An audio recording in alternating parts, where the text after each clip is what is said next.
Nagkikrave ka ba sa inihaw? Kaso walang uling tapos nag-uulan pa. Sakto, ayaw mo ring mausukan kaya naman tara. Samahan mo kong gumawa nitong bago at kakaibang Bang Bang Chicken Kebab. Yun! Pwede kayong gumamit ng chicken breast or chicken thigh fillet. Nathaw na ni Kelvin kanina itong chicken breast and chicken thigh fillet kaya naman gagamitin ko sila pareho. Hiniwa ko lang ng maliliit at pa-cubes. Pwede nyong alisin yung balat, pwede nyo namang itira ako. Yung iba, tinatanggal ko yung balat, yung iba naman hinahayaan ko na lang, parang iyon yung pinakataba niya. Lalo na yung chicken breast kung saan ito yung white part ng chicken, ito yung medyo dry. Pero juicy yung pagkakaluto natin dito. Nung nahiwa ko na nga, napansin ko medyo madami kaya naman dalawang recipe yung gagamitin ko dito. Ito nga yung isa, marinate ko lang at gagawin ko siyang chicken salpikaw pero hindi ko na siya sinama sa vlog. Sakto ulam na namin sa ibang araw. Ayan, focus na tayo dito sa ating Bang Bang Chicken Kebab. Maglalagay lang ako, gagadgad lang ako ng garlic. Iba pa rin talaga yung lasa kapag fresh garlic yung gagamitin mo kesa sa garlic powder. Naglagay na din ako ng mga pampalasa, asin at paminta. Usually, tantiameter lang tayo dito guys. Ito na nga, ilabas nyo na yung tinatago nyong koleksyon ng inyong mga pampalasa,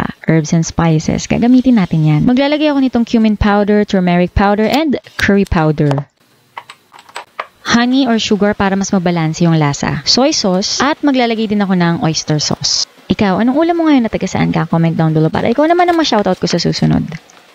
Yung vinegar na gamit ko ay brown rice vinegar. Kung anong meron kayo dyan, yan ang gamitin nyo. Haluin lamang mabuti at hayaang manuot yung mga pampalasa na nilagay natin. So, i-marinate muna natin siya. Pwede nyo siyang ilagay sa ref. Don't worry, hindi naman kailangan matagal dahil ako, hinanda ko lang yung may pang mga ingredients pagkatapos ginamit ko na din siya agad-agad. At dahil nga Bang Bang Chicken Kebab itong gagawin natin, kaya naman gagawin na natin itong mayonnaise mixture na napakasimple lang. Gagamit ako ng Kewpie or yung Japanese mayo dahil mas malasa na siya. Pero kung wala, pwede yung regular na mayonnaise na ginagamit nyo. Sweet and chili sauce, kung anong meron kayong available dyan, gamitin nyo kahit anong brand. Garlic and cumin powder, pero kung wala kayong garlic powder, pwede naman yung fresh garlic. Gadgarin nyo lang. Mix well and save it for later. These are optional but recommended. Syempre masarap pag merong mga veggies. Meron ako nag-iisang bell pepper dito sa ref kaya naman hiwain ko ng maliliit para mapagkasya natin yan. Red onion para mas matapang yung kaya kang ipaglaban. Maglalagay din ako ng pineapple para kontra umay. Naku, napakasarap nito guys. Tutuhugin na natin sila. Yun, sa mga mahilig manuhog dyan, isa-isa lang. Ang ginagawa ko, pinagdidikit-dikit ko sila parang kebab talaga yung kakalabasan niya. And sa bandang gitna, naglalagay ako ng veggies. Depende kung anong matripan ko. Kayo, kung anong trip nyo. Pwede kayong maglagay ng pineapple sa gitna. Bell pepper, onion, ilagay nyo lahat. Para sa kompletong sangkap at sa mga ginagamit kong lutuan, pan induction cooker, pinopost ko yung link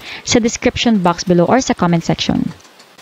Ayan, di ba ang ganda nilang tingnan? And ready na nga tayo para mag-grill. Pero syempre, dahil wala tayong uling ngayon at hindi tayo mag-iihaw sa labas, ang lakas ng ulan, ingat-ingat. Tapos tag-araw na pala nung pinapanood nyo to no? Gagamit ako ng air fryer. Oops, pero don't worry kung wala kang air fryer. Mamaya, yung step mamaya, para sa'yo. Mag-spray lang ako ng konting olive oil with sunflower oil. Mix na yung oil na meron ako dito guys. Kung anong vegetable oil na meron kayo dyan, gamitin nyo yan. And then, maglalagay lang ako ng kasha para hindi overcrowded at maluto sila ng maigi. Isiset ko na nga yung aking digital air fryer. Pipiliin ko yung chicken. Automatic 200 degrees Celsius yung pipiliin niya. And then, 20 minutes, masyado siyang matagal. Baka tumigas yung aking chicken kaya babawasan ko siya. More or less, mga 5 to 7 minutes. Baliktaran. After 7 minutes, check ko yan and bibilingin ko. Mabilis lang kasi itong maluto guys dahil hiniwa-hiwa na natin siya ng maliliit. Next, ito, kung wala kang air fryer, pwede kang gumamit ng kawali. And sakto nga meron ako ditong grill pan ni Masflex kaya gagamitin ko siya. Pero kung wala, pwede yung ordinaryong kawali ang gamitin nyo. Make sure na mapainit nyo ng maigi para hindi dumikit yung inyong mga meat, lalo na kung hindi yan non-stick. Tatakpan ko siya. Ayan, di ba? Napakaganda ng pagkakaluto. And juicy ito. Huwag nyo i-overcook. Mabilis lang itong maluto dahil nga maliliit lang yung ating pagkakahiwa. At dahil nga Bang Bang Chicken Kebab ito, yung ginawa nating mayonnaise mixture kanina,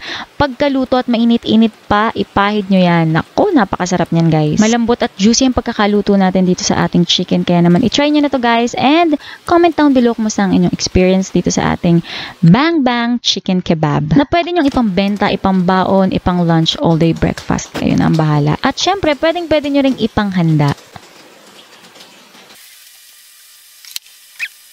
Ako nga palang inyong kusinerang ininyera, Jane Silvestre. See you in my next vlog.